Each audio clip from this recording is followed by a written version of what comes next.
میرے دوستو، انسان کو کل عقل بھی مل جائے تو پھر بھی اللہ کی حکمت کا وہ احاطہ نہیں کر سکتا۔ رب کریم کو زیادہ پتہ ہے کہ ہمارے لیے کون سی چیز بہتر ہے اور کون سی چیز ہمارے لیے نقصان کا باعث ہے۔ اللہ تبارک و تعالی کی حکمت یہ چاہتی ہے کہ میرے بندے پریشان نہ ہوں۔ رب یہ چاہتا ہے کہ میرے بندے کسی جگہ پہ بھی دقت اور پریشانی کا شکار نہ ہو، تو اللہ تبارک و تعالی نے راہ اعتدال اختیار کرنے کا حکم ارشاد فرمایا کہ تم اعتدال کے رستوں پہ چلو، معتدل زندگی گزارو، افراط و تفریط سے بچو۔ آج جس معاشرے میں ہم وقت گزار رہے ہیں، اس معاشرے میں ہم اس بات کو سمجھنے سے قاصر ہیں کہ اصل ہمارا مسئلہ کیا ہے۔ ہمارا اصل جو مسئلہ ہے اس کی شناخت ہمیں کیسے ہوگی اور ہم پھر اس تک رسائی کس انداز میں حاصل کر پائیں۔ ہم ہمیشہ اپنی آمدن بڑھانے کے چکر میں رہتے ہیں،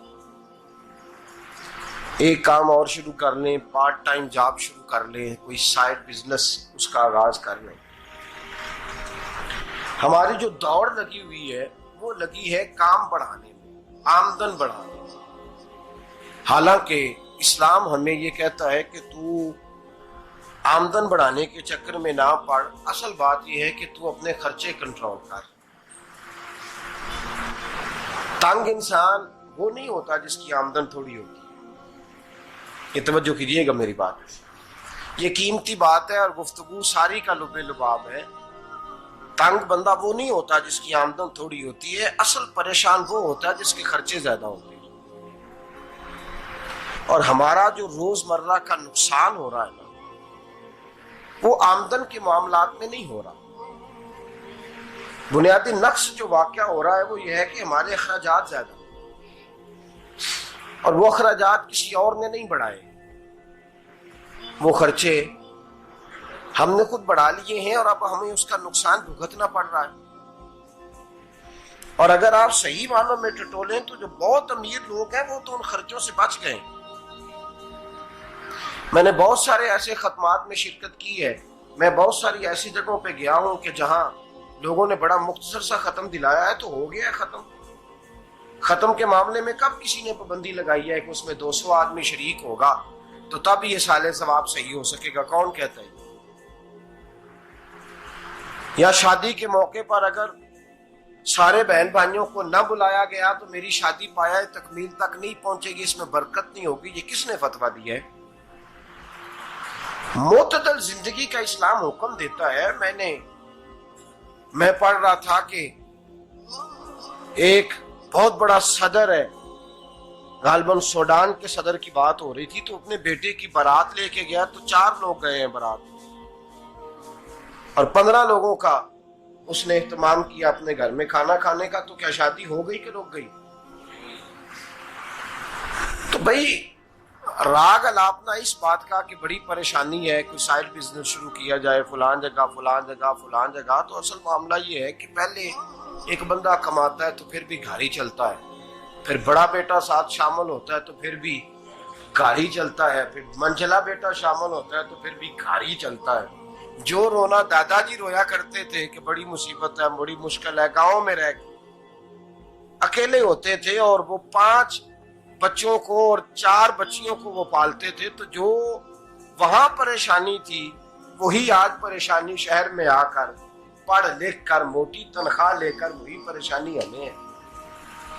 تو میں جس نتیجے پہ پہنچا ہوں اس کو پڑھ کے، قرآن مجید کی چند آیات کو دیکھ کر اور اس مفہوم کی جو حدیثیں کتب احادیث میں پائی جاتی ہیں اور ہمارے بزرگوں نے ہمیں جو مزاج اس حوالے سے دیا ہے، میں اس نتیجے پہ پہنچا ہوں کہ مسئلہ آمدن کا نہیں، مسئلہ خرچے کا ہے۔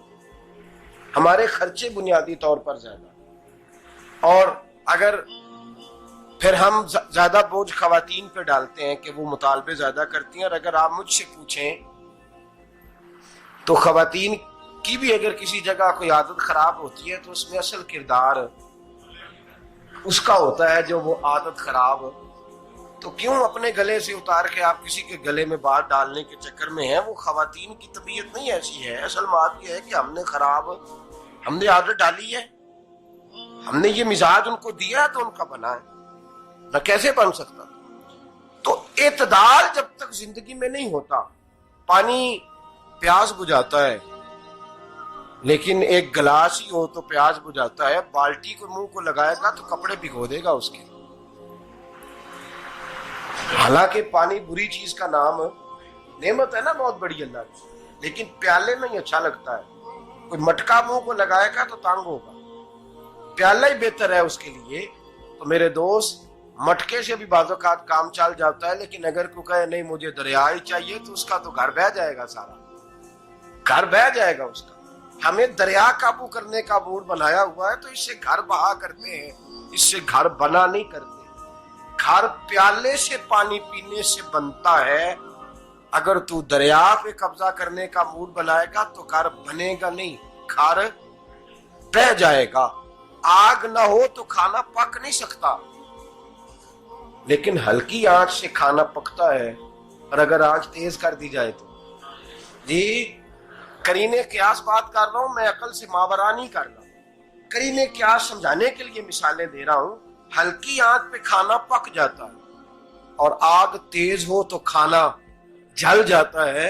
تو کھانا اتنی دیر کھانے کے قابل رہتا ہے جب تک وہ ہلکی آنچ پہ پکتا ہے. تو جتنی مرضی تو کہتا ہے نہیں میرا گزارے نہیں، آگ تیز ہونی چاہیے، تو میاں جل جائے گا، جل جائے گا. ہوا نہ ملے تو سانس نہیں آتی، ٹھیک ہے؟ آکسیجن نہ ہو تو سانس، ہوا نہ چلے تو گزارا نہیں ہوتا. لیکن اگر تیز چلے نا، اگر تیز چلے تو آندھی اور طوفان بن جائے تو چھتیں گرا دیتی ہے، جانیں لے لیتی ہے. ہم ہیں طوفان کے چکر میں، ہم ہیں دریا کے چکر میں، ہم ہیں بڑے ناؤ کے چکر میں. تو میاں ہلکی آنچ ہی اچھی ہے، یاد رکھ. اور ایک گلاس پانی کا اعتدال سے ملتا رہے تو وہی ملتا رہے، ضرورت کے وقت وہی بہتر ہے. تو پورے دریا پہ قبضہ کرنے کا پروگرام نہ بنا، تانگ ہو جائے گا. اور میرے عزیز یاد رکھ، ہوا سانس لینے کے مطابق ملے تو وہی اچھی ہے، جو سانس بند کرنے پہ آ جائے وہ ہوا اچھی. ہم نے چکر چلا لیا ہے کہ زیادہ پیسہ، راتوں رات پیسہ، لمبا پیسہ، یہ پلاٹ بھی میرا، وہ پلاٹ بھی میرا، گجرانوالا بھی، گجرات بھی، لالا موسیٰ کھاری اور پنڈی تک جہاں میں جاؤں میرے نام کی تختیاں لگی ہوئی ہونی چاہیے.